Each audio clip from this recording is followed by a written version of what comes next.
Artificial intelligence अर्थात् AI. यो शब्द आजकल जताततै सुनिन्छ होइन त? तर जब यही एआई चुनावसँग जोडिन्छ, यसले हाम्रो लोकतन्त्रको लागि एउटा निकै गम्भीर र नदेखिने चुनौती खडा गर्छ।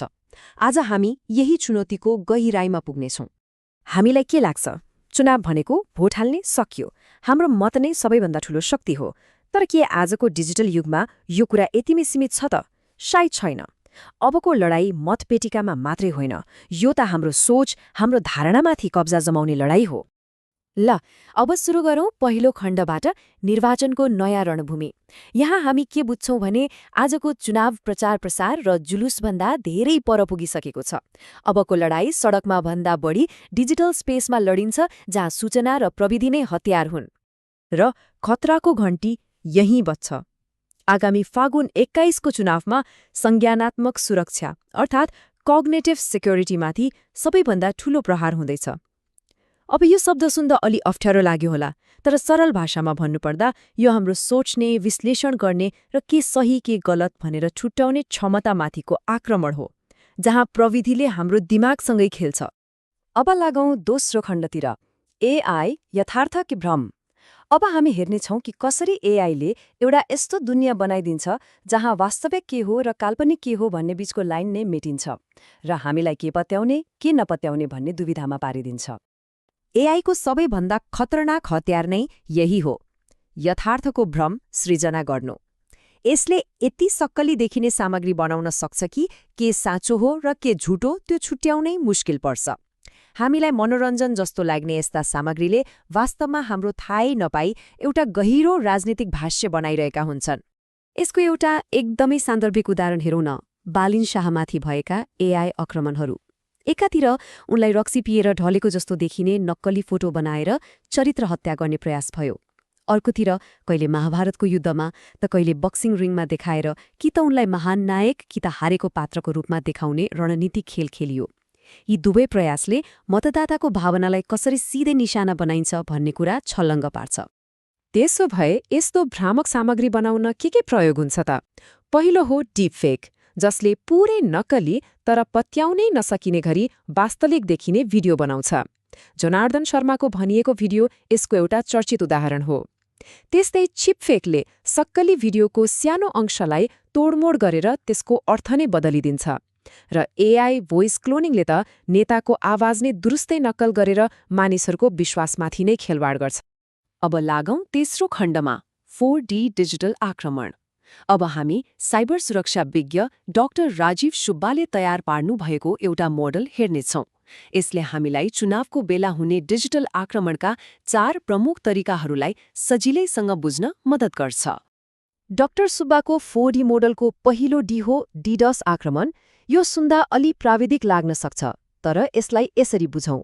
मानौ कुनै पसलको ढोकामा सयौं मान्छेको नक्कली भिड लगाएर वास्तविक ग्राहकलाई भित्र पस्नै दिएन। हो, यसको उद्देश्य पनि त्यस्तै हो, निर्वाचन आयोग जस्ता आधिकारिक वेबसाइटहरूलाई ह्याङ गराएर सही सूचनाको प्रवाह नै रोकिदिनु। दोस्रो डी हो डाटा चोरी। यसमा हाम्रो व्यक्तिगत विवरण जस्तै हाम्रो रुचि, हाम्रो डर, हाम्रो कमजोरी सबै चोरेर हामीलाई नै लक्षित गरी प्रचार गर्ने वा ब्ल्याकमेल गर्ने जस्ता खतरनाक काममा प्रयोग गरिन्छ। तेस्रो डी हो डिसइन्फर्मेसन, अर्थात् जानी फेक न्यूज र घृणा फैलाएर समाजमा विभाजन ल्याउने र एउटा गलत राजनैतिक तथ्य स्थापित गर्ने कोसिस। र चौथो डी हो डिपफेक, जसको बारेमा हामीले अघि पनि कुरा गर्यौं।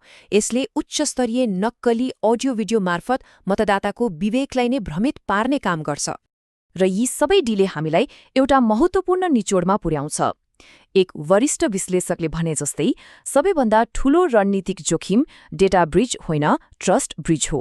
अर्थात् हाम्रो डेटा चोरी हुनुभन्दा पनि खतरनाक कुरा त नागरिकको निर्वाचन प्रणाली र लोकतन्त्रमाथिकै विश्वास टुट्नु हो। यदि त्यो विश्वास गुम्यो भने लोकतन्त्रको जग नै कमजोर हुन्छ। अब यति धेरै खतराको कुरा गरिसकेपछि मनमा प्रश्न उठ्छ, के यसलाई रोक्न केही भइरहेको छ त? हो, केही महत्त्वपूर्ण प्रयासहरू भएका छन्। अब हेरौँ यस्ता चुनौतीलाई सामना गर्न के कस्ता कदम चालिएका छन्। निर्वाचन आयोगले यसपटक केही महत्त्वपूर्ण कदम चालेको छ। पहिलो पटक निर्वाचन आचार संहितामा एआईको दुरुपयोगलाई स्पष्ट रूपमा निषेध गरिएको छ, जुन एकदमै राम्रो कुरा हो।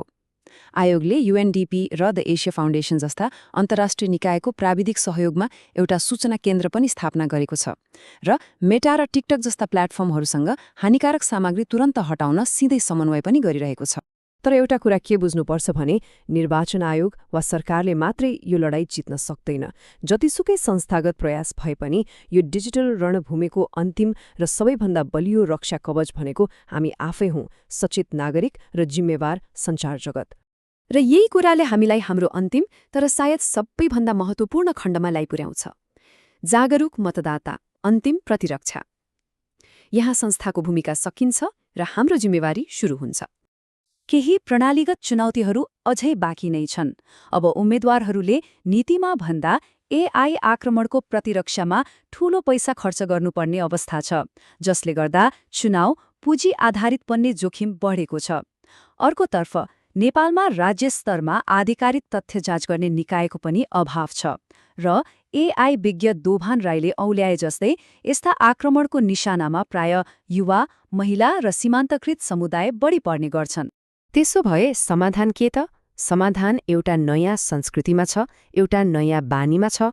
त्यो हो पहिले भेरिफाई अनि मात्र ट्रस्ट, अर्थात् सामाजिक सञ्जालमा देखेको वा सुनेको कुनै पनि कुरामाथि आँखा चिम्लेर विश्वास गर्नुअघि त्यसको सत्यता जाँच्ने बानी बसाल्नु एकदमै जरुरी छ। अन्तमा एउटा गम्भीर प्रश्न उठ्छ, हाम्रो लोकतन्त्रको लागि अबको वास्तविक परीक्षा के हो त? वास्तविक परीक्षा भनेको प्रविधि र मानवीय विवेक बीचको सही सन्तुलन कायम गर्नु हो। यो कुनै एउटा निकायले मात्र जित्ने लडाईँ होइन। यसलाई जित्न संस्थागत प्रयास र करोडौं जागरूक मतदाताको एकीकृत शक्ति चाहिन्छ। आगामी फागुन 21 को निर्वाचन केवल मत हाल्ने दिन मात्र होइन, यो हाम्रो लोकतन्त्रको परिपक्वताको र हाम्रो आफ्नै विवेकको परीक्षा पनि हो।